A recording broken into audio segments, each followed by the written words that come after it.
Hi everyone, Sarah here. I have a project to share with you today. I have been working on this little folio album. I followed a tutorial from Kona Raven. I will link it down below for you. It's a two-piecer. She has a really awesome folio. Look, I haven't finished the back. That she made, and I think I pretty much followed it to a T. Maybe the matting and stuff I didn't do exactly the same, but size-wise and all of that, it's very, very cool. I want to say it is 8 by, I believe the base is around 6. It comes out a little bit, but 6 by 8 when it's fully closed. Yeah, I can't think of what else to tell you. I made it with Craft Recollections cardstock, and then I used this pattern paper from Simple Stories. It was one of the packs that I purchased last year from Scrap Fest, the So Fancy set from Simple Stories. So I still have tons of paper left, and I haven't actually used, because I didn't put any titles or anything in it yet, so I have the letter stickers still to use with it. And I used some embellishments. And sorry, there's a cat right here. She just will not go away. So I closed my album with some seam binding. On the front cover here, I have one of the chipboard frames, and I did keep it up on the corner so that I could slide a picture in there. So it's just glued down around these two sides. I've added in these little sequins throughout the album. These flowers are some really old petaloo burlap flowers that I had from the Not Too Shabby shop. And then I have some little white roses from either I Am Roses, or there was another place that I used to buy from. It's been such a long time since I've used these things. There's one of the little label stickers. And then the chipboard pieces are also from the collection. And then this is actually a piece of ribbon. I had this pile of trims that kind of matched nicely.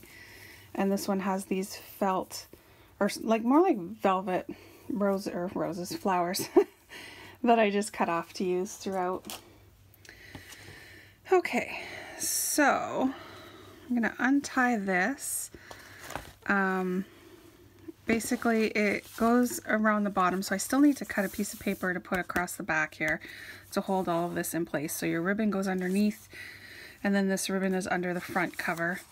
And when you open it up, on this side I just used one of the pieces of paper that has these wonderful words on it, and it wasn't wide enough, so I put some gold washi tape down the sides to cover that section. This first side here is a belly band that holds these two fold out, I don't know, like photo mats. So I used the pattern paper to cover those up, and then placed these chipboard hearts. I layered them from the collection and glued them on. Guys, it's been so long since I've done a project like this, I don't even remember how to share. It's terrible. I just keep doing cards. I haven't done anything like it. Felt so good to make this. And hopefully even better once I get some pictures in it, but I don't know, it was different. So then this side flips out, and we have these two spots here for pictures and journaling, and then that flips just back. This side flips out, and this is a double pocket.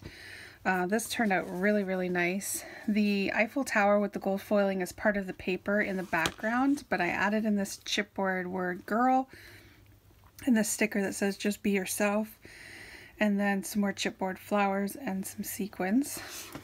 And then inside of the first pocket here, again, just from the paper, it just lent itself really nicely to photo mats. These ones, I put some cardstock on the back of them just to make them a little bit more sturdy.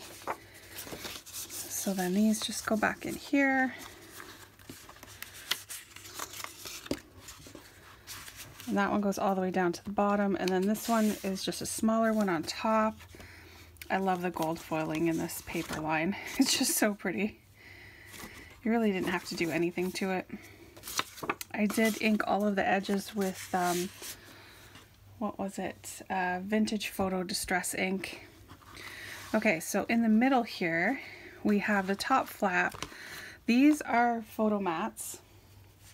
And basically this strip here is not glued down all the way so that you can stick a picture underneath it. So the picture can go all the way under my chipboard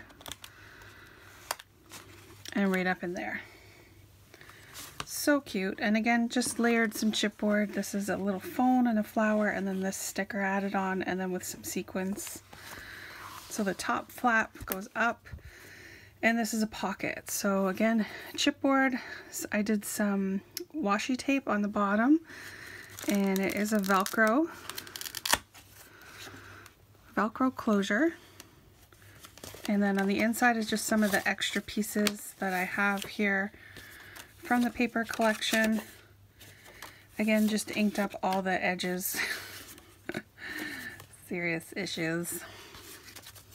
And then it also is big enough for you to put extra photos and do some journaling and stuff in. And then these, all of the way that it's created is so that they can expand and get bigger. So the bottom one, again, is another photo mat with some layered chipboard sequins, and again, you can stick your photo inside.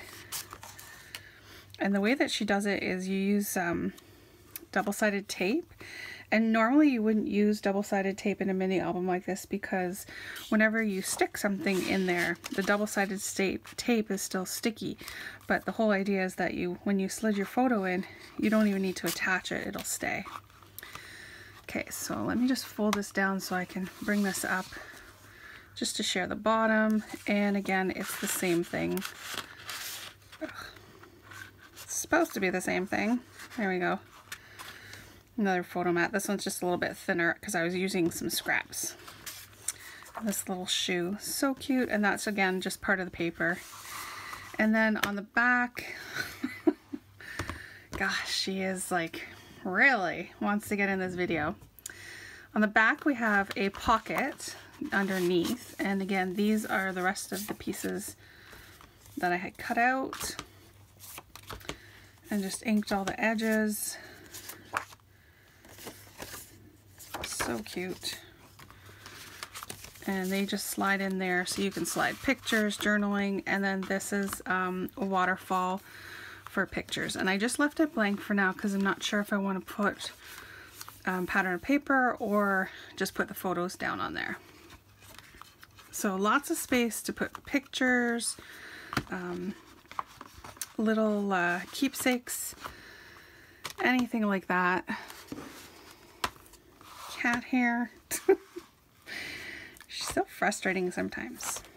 Yeah, so that's it. That's my mini album. It's been such a long time. And again, it was fun, but it's part of the reason why I haven't been able to finish off too many projects right now is because I've been working on this, and I didn't want to leave it unfinished, but yes, I do need to finish the back part. Alright, so if you guys stay tuned, I did draw for the winner for my Scrapbin Saturday video, so I will insert that here at the end of this video. Please leave a comment, subscribe, and have a great day. Thanks, bye. So this is well overdue, but I need to pick a winner for my last Scrapbin Saturday video where I'm giving away some of the items that I made during my Scrapbin Saturday. So I have the video up here. I'm just going to copy the URL, and I am using the YouTube random comment picker. Hopefully it is someone who answered the question that I asked. If not, we'll just do it again, because it will show us the comments. So I'm just going to paste it in here and bring in the information.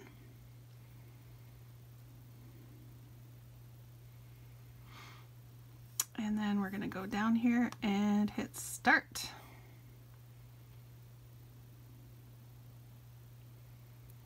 So the winner is Linda Story. Let me zoom in. And her comment is, "These are my favorite." And I did ask which was your favorites. Love the great idea on the method of how you colored the white paper. The eggs are also cute. Hugs, Linda. All right, so thank you, Linda. Please message me with your address so I can get your package out to you. And thank you to everyone who watched and commented. It was a really, really fun series to do. I think I'm going to try and keep up with some of it. People have asked also about my use it or lose it, so I'm going to try and get back into some of that. It's just been really hard without having to keep to a schedule, just being busy with home and work and stuff, trying to get things done. So hopefully I will be able to share more, and I'm trying to come up with something a little exciting. Hopefully I will be able to share soon. All right, so talk to you guys later.